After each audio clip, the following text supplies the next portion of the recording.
সিরাজগঞ্জে যে বৃষ্টি নন্দিত লাভ সিরাজগঞ্জ হলো, এটা আপনারা বেশি বেশি করে প্রচার করবেন। আমি এই পানি উন্নয়ন বোর্ড এই জায়গাটি দিয়েছেন, আর আমি সিরাজগঞ্জের জেলা প্রশাসককে ধন্যবাদ জানাবো। ওনার উদ্যোগেই, ওনার চিন্তা চেতনার মধ্য দিয়ে এটি হয়েছে। আমরা বিভিন্ন সময় বলি যে আমাদের এই সিরাজগঞ্জ কিন্তু একটা প্রতিভাবান জেলা।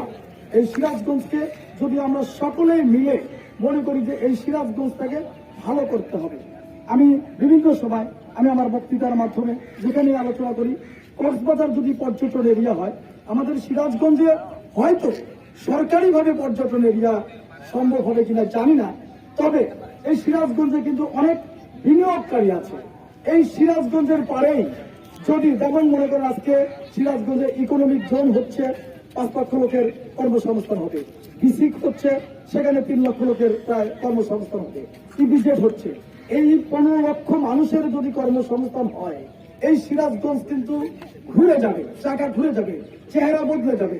সেই জন্য এই সিরাজগঞ্জের যমুনা নদীর পারে যদি কেউ 5 স্টার মানের হোটেল নির্মাণ করে, এটা ব্যবসায়িক দিক দিয়েও সফল হবে এবং সিরাজগঞ্জে বিভিন্ন এলাকার মানুষ এখানে কক্সবাজার যেমন বেড়াতে যায়, সিরাজগঞ্জেও কিন্তু বেড়াতে আসবে ইনশাআল্লাহ।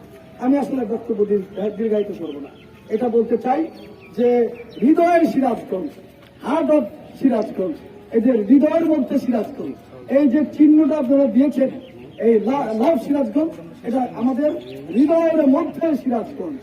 আমরা এটি বেশি বেশি করে প্রচার করব এবং আজকে যারা এখানে প্রিন্ট মিডিয়া, ইলেকট্রনিক মিডিয়ার সাংবাদিক ভাইয়েরা আছেন এবং যারা অনলাইন ব্যবহার করেন, বিশেষ করে এখানে ছাত্র প্রতিনিধিরা আছেন, আপনাদের যে এই প্রচারের মধ্য দিয়ে আমাদের এই সিরাজগঞ্জে যে বৃষ্টি নন্দিত লাভ সিরাজগঞ্জ হলো, এটা আপনারা বেশি বেশি করে প্রচার করবেন।